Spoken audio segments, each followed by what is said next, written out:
Assalamualaikum warahmatullahi wabarakatuh.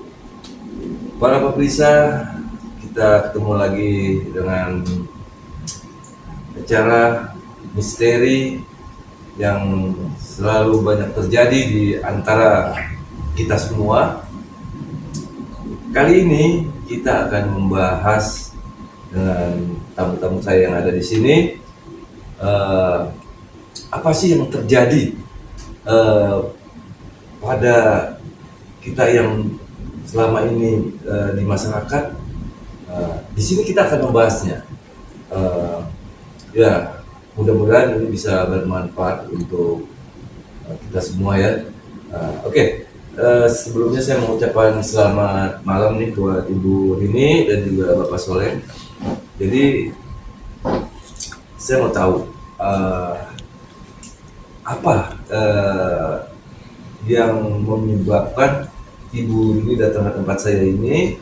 Apakah ada masalah apa ya, begitu juga Pak Soleh. Silakan, saya mau tahu. Ya, mungkin hampir sebagian masyarakat Indonesia mengalami problem gangguan gaib di rumah yang mungkin banyak yang belum terpecahkan. Sebenarnya ada apa sih penyebabnya? Yang konon itu bisa membuat luar biasa gitu bagi si penghuninya, membuat bingung tanpa menemukan solusinya. Mungkin itu yang saya mau bertanya di kesempatan ini, supaya kita bisa sedikit banyak bisa share gitu, mencari solusinya. Mungkin itu yang mungkin kita rasakan gitu masyarakat Indonesia. Begini Pak Soleh, saya nih mau tahu dulu.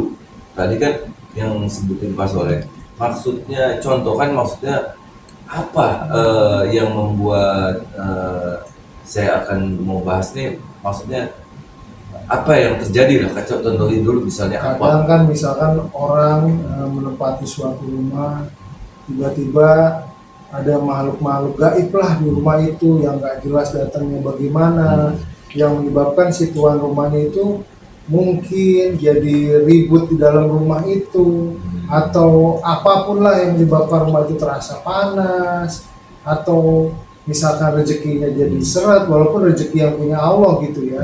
Kadang masyarakat Indonesia tuh suka mengungkap itu gitu. Oh nih rumah nggak enak nih ditempatin gitu. Yang kadang kita juga nggak tahu apa sih penyebabnya. Baik Pak Soleh, kalau begitu ya kita sama-sama sharing aja nih ya.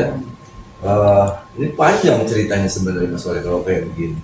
Kalau udah membahas tentang hal yang gaib ya, ini kalau kita cenderung ke hal yang gaib, memang banyak terjadi ya di masyarakat ini. Yang sering saya hadapin juga, mereka yang sering mengeluh bahwa di rumahnya ada ngeganggu, suka menjelma lah, orangnya begini tinggi gini-gini, kayak begitu kan, Menyerupai si tuan rumah. dan menyerupai segala macam. Nah jadi begini Pak Soleh, memang tadi yang kembali waktu kita bahas di episode pertama. Jadi kalau hal yang begitu kita harus benar-benar kontrol yang jeli. Siapa keberadaan yang ada di situ dan siapa yang akan mengganggu itu. Jadi tadi saya bilang, kalau udah menyangkut hal yang gaib, kita nggak bisa main hantum kromo. Kalau udah lari yang ke gaib, ini benar-benar kita harus kontrol. Siapa yang berada di situ? Apakah itu masih ada hubungan dengan keluarga? Karhun. Apakah itu memang murni dari kita mau tempatin pun udah ada di situ penghuninya. Apakah itu dari barang pusaka ya kan? Apa pusakanya itu udah berada duluan? Apakah itu pusaka itu memang udah ada dari sebelum kita tempatkan, atau pusaka yang dimiliki oleh si tuan rumah. Nah itu jadi itu semua yang perlu kita kontrol, ketelitian. Jadi nggak bisa hantam promo. Nah, jadi nggak, itu semua harus kita lihat. Jadi nggak bisa wah itu tuh hajar, nggak bisa. Seperti ada buhul kayak gitu, berarti perlu pengontrolan yang teliti dulu apa yang harus diapain. Kalau kita lihat ternyata ini memang penghuninya dari dulu orang dia belum tempatin memang udah ada. Nah, kan baru apa nih solusinya? Ya udah, solusi yang terbaik adalah kita pindahkan gitu dengan cara baik-baik. nggak perlu dikasarin. Nggak usah, kalau dia ini bandel baru, kalau nggak udah kita pindahkan dengan baik-baik. Lu mau pindah di mana? Kita pindahkan. Itu secara ininya kayak begitu. Jadi itu semua kita kontrol. Apakah itu ada, ya kalau orang-orang sekarang kan bilangnya entah itu kiriman apa, itu kan ada hal yang gitu. Tapi kita harus teliti, nggak boleh Teliti, nggak bisa cuman kira-kira ini si A, nah itu nggak baik. Jadi harus jadi fitnah malah. fitnah. Jadi harus tahu apakah ini dari kiriman orang, apakah memang itu nggak, itu ada dari situnya, ya apakah itu memang dari barang kan gitu kan. Jadi itu apa, itu karun kita gitu. Jadi itu harus teliti. Dan apakah itu bisa barang-barang gaib atau makhluk gaib itu bisa mempengaruhi si tuan rumah? Oh, pasti. Apalagi kalau gaib itu energi kuat dengan yang kurang bagus, atau itu keris atau itu yang itu kan tergantung barangnya sih memang ya. Tapi yang namanya barang itu kan nggak bagus ya, hal-hal yang kayak begitu. Kecuali yang sifatnya kayak karun, memang dia kan masih ada hubungan dengan saudara. Kalau apalagi kalau dia sifatnya udah mengganggu, udah nggak bagus, sudah kita pindahin gitu. Jadi kayak begitu ya. Jadi yang penting adalah kita mengontrol dulu siapa yang beradaannya dia di situ.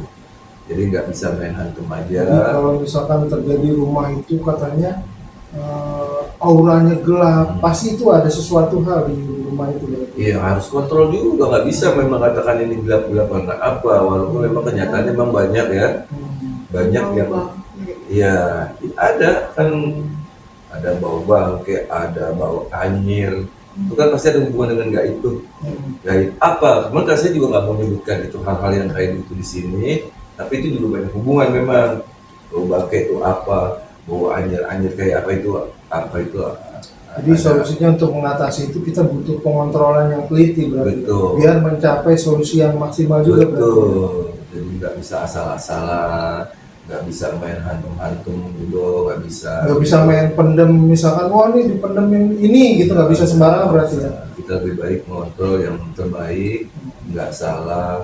Jadi ada begini, secara keilmuan juga, misalnya begini, orang punya ilmu ini, ada sebenarnya secara gampang tuh kita ambil, kita buang aja udah bisa. Ada juga kita dengan cara, kan ada cara yang baik, yang supaya udah dia kita kerjakan dengan secara yang baik. Ada juga yang cuma bodoh amat, kita tarik aja, kita bisa cara kayak gitu kan. Itu ada, kita berusaha dengan cara-cara dulu yang baik. Kalau cara-cara baik dia mau, ya udah. Kalau dia nggak mau ya baru kita paksa. Gitu. Itu solusi terakhir lah ya. Ya, supaya nggak salah. Pokoknya intinya daripada ini, segala sesuatu kita melihat hal-hal yang gaib ataupun tidak gaib, kita lebih baik mengontrol yang terbaik, nggak salah. Jadi ada begini, secara keilmuan juga, misalnya begini, orang punya ilmu ini, ada sebenarnya secara gampang tuh kita ambil, kita buang aja udah bisa. Ada juga kita dengan cara, kan ada cara yang baik, yang supaya udah dia kita kerjakan dengan secara yang baik. Ada juga yang cuma bodoh amat, kita tarik aja, kita bisa cara kayak gitu kan. Itu ada, kita berusaha dengan cara-cara dulu yang baik. Kalau cara-cara baik dia mau, ya udah. Kalau dia nggak mau ya baru kita paksa. Gitu. Itu solusi terakhir lah ya. Ya, supaya nggak salah. Pokoknya intinya daripada ini, segala sesuatu kita melihat hal-hal yang gaib ataupun tidak gaib, harus dikontrol secara yang baik, tidak salah kaprah. Berarti kita misalkan punya pusaka juga jangan dikasih main sembarangan bawa ke rumah berarti ya. Bisa mempengaruhi situasi dalam rumah itu berarti ya. Ya, ini sih kalau menurut saya, kan menurut orang umum tentu ya, kalau saya ya sebaiknya kalau pusaka tuh jangan diminta-minta, jangan atau pakai dibeli. Kalau menurut saya, kalau memang itu udah jodoh kita, itu akan datang sendiri ke kita Tanpa perlu dipaksa-paksa. betul, entah itu wujud atau dia masuk ke badan kita kan gitu. Malah itu kita nggak ada beban. Kalau kita harus mau memiliki dengan secara beli, nah kita ada beban, kita harus mengurusin dia, harus pakai ini, nah itu Sedangkan kita awam nggak bisa mengenal itu ya, Ya, pusaka itu. kalau badan kita ini kurang kuat, takut suatu saat kita nggak bisa ngurusin dia, kita berbalik kena badan kita sendiri. Jadi bukan orang lain yang ngerasain berarti ya. Bukan. Itu sebaiknya kalau jodoh kita nggak perlu diurus, nggak masalah gitu. Nah, karena memang kita juga nggak meminta, dia datang sendiri. Sesuai keinginan yang ini pusakanya berarti. Pusakanya kayak gitu. Tanpa harus kita pengen-pengen berarti ya. Jadi ngurusin pusaka ya gampang-gampang susah ya. Maksudnya gampang susah begini. Ini ada yang terjadi. Pada saat dulu saya pernah mengalami orang yang minta lihatlah kepada kita. Mereka dulu bapaknya punya barang lah ya, ada beberapa barang seperti segala macam. Ada peninggalan, setelah itu orang tuanya meninggal, barang itu tetap ada. Ya diurusin dengan anak-anaknya. Nah tapi kelanjutannya itu kan anak-anaknya nggak mengerti tentang itu. Aduh, juga bukan hakikatnya itu ya, Nah, kepemilikannya. bukan pemilikannya. Nah, kenapa dia bilang betul tadi baru? Kalau memang karena itu milik orang tuanya, udah pasti mereka nih pengen udah waktunya keluar sebenarnya. Udah berganti majikan. Betul, udah mana? Tapi kan si isi rumah juga ada yang tahu. Karena kan kita nggak bisa berkomunikasi. Nah, nggak bisa berkomunikasi. Nah, akhirnya itu yang tadi dibilang Bapak bahwa rumah itu menjadi gelap gulita kelihatan Auranya, ya. auranya. Sedangkan ternyata setelah kita lihat barang-barang yang dia ada itu kebanyakan barang-barang kanuragan, ya bukannya barang-barang kerahyuan tapi lebih cenderung ke anuragan. Dan makanya itulah banyak efeknya akhirnya. Sementara dulu mau keluar rumah jadi mengganggu juga ke keluarga yang di rumah itu sendiri. Jadi itu banyak terjadi dulu. Itu udah pernah terjadi, bukan saya ngomong asal ngomong, tapi itu banyak udah terjadi yang akhirnya. Nah di sini kita nggak perlu pakai cara yang kasar menghadapi itu. Jadi kita pertanyakan dulu kepada gaib-gaib yang ada di pusaka itu. Berarti kita berkomunikasi lah. Komunikasi dulu sama gaib. Lu maunya apa? Kenapa nggak betah? Kenapa nggak betah begini? Oh iya nggak mau, gue mau digini ya. Udah dia minta dilarung, dikembalikan ya udah. Selama itu tidak keluar dari jalur-jalur agama. Betul. Jadi kita ikutin dia maunya, yang penting nggak keluar dari jalur agama. Nah, sesuai dengan permintaannya dia. Kalau dia tidak menyimpang, ya kita jalanin. Kalau menyimpang ya nggak bisa kan gitu kan. Nah, itu yang terjadi Pak Soleh dan Ibu Rini. Jadi kalau saya boleh lebih lanjut, berarti banyak aspek-aspek yang harus kita teliti. Penyebabnya itu bukan hanya satu hal berarti ya. Jadi kita kan pengennya gimana rumah itu jadi enak ditempati, nyaman, rezekinya lancar. Nah. Berarti banyak hal-hal yang harus kita sikapi apabila terjadi hal-hal tersebut berarti ya. Betul sekali Pak Soleh. Jadi ini sebelum kita ending sekarang, mungkin Bu Rini tidak sambung di episode berikutnya ya. Jadi intinya betul tadi Pak Soleh, segala sesuatu harus kita kontrol dulu yang benar. Pikirkan dulu berarti. Pikirkan benar-benar. Jadi Butuh pertimbangan berarti. betul ya. Jangan salah kita salah langkah berarti. Betul. Oke, Bu Rini, sampai ketemu lagi kita. Assalamualaikum warahmatullahi wabarakatuh.